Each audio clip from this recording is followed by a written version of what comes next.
Hello, my name is Greg Ritchie, one of the National Music Curriculum Specialists for McGraw-Hill Education. And today I wanted to take a few minutes with you and just point out and highlight some of the things that are available for a teacher without having to rely on the internet while using this Music Studio digital platform. And specifically, I'm going to be talking about Spotlight on Music, which is our grades pre-K through 8 general music curriculum. We love technology when it works, and we love how curriculum and instruction is moving into a digital space where teachers can now project lessons and launch lessons really by just streaming that content. And that's all well and good. Everybody's excited about it, but we know that a lot of schools and teachers and districts might not even have the ability to even start that because of their limited resources. So that said, I wanted to point out just a few things that you can print or download and highlight what those might be and how a teacher might use them and use the technology that they do have, and then be able to print and download those things and then be able to access them without having to rely on that internet connection. Now you can see right here, I've got it open to my Music Studio homepage. You can probably see that I've got a couple planners set up for today, so I'm ready to launch one of these lessons. And right away, I'm just going to start by doing that. I'm going to launch this lesson right here that I've predetermined that my third graders are going to work on today. And you can see that it opens up to this lesson talking about 1 beat and 4 sounds. Looks like it has something to do with 16th notes. All right, now this lesson, I just accessed this, of course, while streaming. I'm connected to a Wi-Fi network right now. Now that said, if a teacher wants to print this lesson plan or any lesson plan in our entire curriculum of Spotlight on Music, there's a print button right there. Pretty self-explanatory. I can now print that, and you can see all the content right there. It's kind of like a little preview right there. You can see it even prints the standards, and all of that good content is going to print as soon as I click that button. It can print to a computer, or I can also save it as a PDF on my computer to be printed or emailed, however I might want to distribute it later. Another thing that you can do with this same way is almost more of just the way that computers work or web browsers work, is where you can simply copy and paste.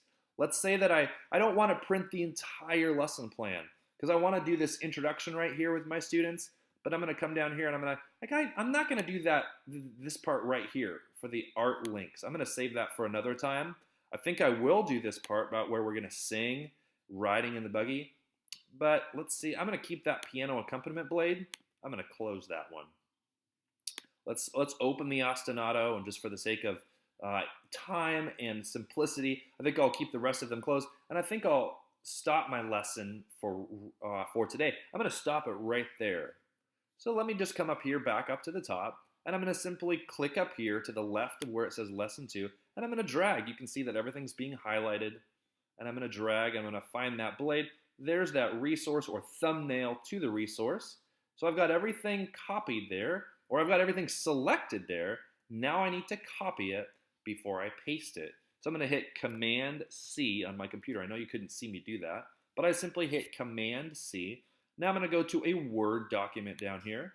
I've got one ready to go, and I'm going to literally hit Command-V, which simply copies and now pastes all that good material into a Word document. So here, now I can send this off to a principal. I can use it myself and not have to rely on the internet during a lesson, or I can even have it ready for a substitute.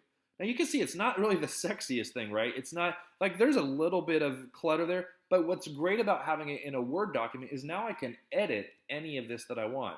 Like say that I wanted to add some language right here. After it says say the pattern and clap, I just wanted to make a note for my sub. Make sure the students do this twice. Okay, let's just pretend that that's something in there. So now I can edit that. Again, I can save this document now as a Word document. I could email it. I could probably save it as a PDF if I wanted to. And it's very editable. And then, of course, the point is it's now available offline. So that's something you can do with all these lesson plans. Every lesson plan in here, I often do get that question. Can we print them? Can I email them? Absolutely. And with the ability to copy and paste them into a Word document, you can edit them as much as you want as well. All right? So that's great there. The next part that I wanted to show you was when you go into the resources of the Music Studio platform, by clicking the main menu here, you always have this resources. I call this section right here, just to review with you, or if I haven't shared this with you before, I always call these things right here the teacher tools. They're kind of digital tools that now provide the teacher so much more than we ever had while just using those teacher editions. But I'm going to click on resources. I can do that from wherever I am. You can see I'm on a lesson, and now I'm going to click that resources tabs. And now what it's doing is it's pulling all of those thumbnails or all of those resources or all of those slides. Sometimes we call them slides.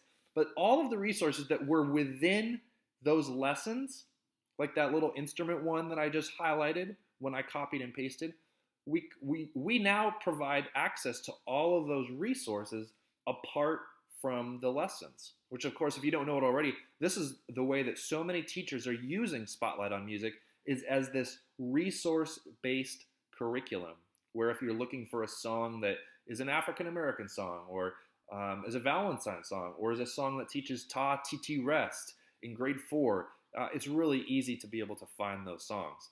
But for today's purpose of just showing you what's available offline, I want to come up here. I'm going to choose Spotlight, of course. I'm just going to choose, let's choose grade 3. And now here's all the grade 3 resources. So in all of those lessons that are in grade 3, there's actually 1,814 of them. And we've just broken them into different categories so you can search for them easier. All right, now I want to highlight just one specific one for you today, and that's ebooks. If you know anything about ebooks, they're essentially electronic books, right? So books that would otherwise be in print that are electronic, usually as a PDF. And what is really cool is you can print these or download them to your computer, and in them is a rich, vast amount of content that you can then use offline without having to rely on the internet.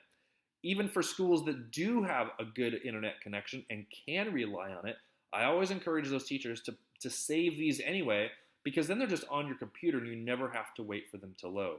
I've already pre-loaded some of them, but just to highlight, this first one right here is the Song Anthology. So that beautiful bound book, whoops, that's actually not the first one. Looks like this is it right here. I'm gonna shift that guy over. So here's the Song Anthology. Now here it is simply as an ebook. And as far as licensing and copyright material, for every one of these books that comes with a school's purchase, you can download this and print a book as an ebook version as well. So here you can see I want to project this song for my students as they're singing it, or as I'm playing it and accompanying it for them on the computer. I can now do that because this is saved on my computer. I don't have to use the internet at all. So I can project this using an interactive whiteboard or just any whiteboard or a screen. Really, all I need is a projector. That's the most important technology tool other than the computer that really kind of makes this work. With those two things, a computer and a projector, you're really able to accomplish so much. Let's go back here to some of the other ebooks. Looks like I've got the Resource Masters right here. If you're familiar with those black line masters of old, that's kind of what these Resource Masters are. What I love about them is there's so much material in here that, again, works really well on its own for a teacher. Back when I was teaching elementary music, I even used these a lot without any lesson. I would just find these and I would go, gosh, at the beginning of the year, that's a really good letter. I want my students to do that. And so I created a lesson based around these blackline masters or resource masters. I'm going to scroll quickly down and you can just see some of the other ones. Like here's a mid-unit review. All right. You might just decide, hey, I'm going to print 30 copies of that, give them to my class, and that's a good assessment for what we've been doing. Again, this is already downloaded on my computer, and I can use it without an internet connection. Let's look at a few more. That was the Song Anthology. Here's all the piano accompaniments. So again, really good document to print here and have available, maybe in a binder. This would be a good one to put on a binder so you can just set it on your piano. Something else, here's all the ORF orchestrations. All right, so again, all this material, once you download it one time, you've got it there forever. You can make copies of these as well, but a lot of good content here. There's an entire teaching strategy and ideas of how to be creative and how to teach that orchestration, followed by the actual music itself. A couple more, it looks like Recorder, all those good Recorder books, all that material. Again, available offline. I'm scrolling down quickly so you can see some of that content. All right, so the songs, and then even like the entire lesson of how to prepare and teach and then apply those principles so students can really become proficient at the recorder. And then finally, here's the scope and sequence that you can print out. I always encourage teachers, of course, they can do what they want, but maybe to print this out, put it by your desk, and you've got that scope and sequence, and you never have to go online to access it again. And then, of course, we also have a ConnectEd app. And in this app is a very cool way and very easy way of downloading that same song anthology that we saw over here. But when it's downloaded on the app, it's amazing because right in this area right here are two little speaker icons. And when you touch those speaker icons on an iPad or on a tablet, you're then able to actually play the music as well, which is downloaded already. Once you download it, it's there. So you've got all the recordings, the stereo track and the accompaniment track for every single song in Spotlight on Music. And this is a little guide that you can have, and we, of course, train you how to do that. But it's a little quick start guide of how to go about getting that app and then accessing all those songs.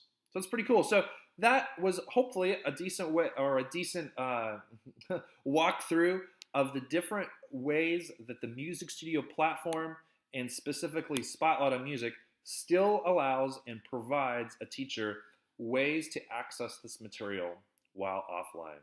Thanks for listening. Let me know if you have any questions in the future. Again, my name is Greg Ritchie, and if you want to email me, my email address is Greg, G-R-E-G-G, .Ritchie, R-I-T, as in Tom, C-H-I-E, at mheducation.com. Thank you.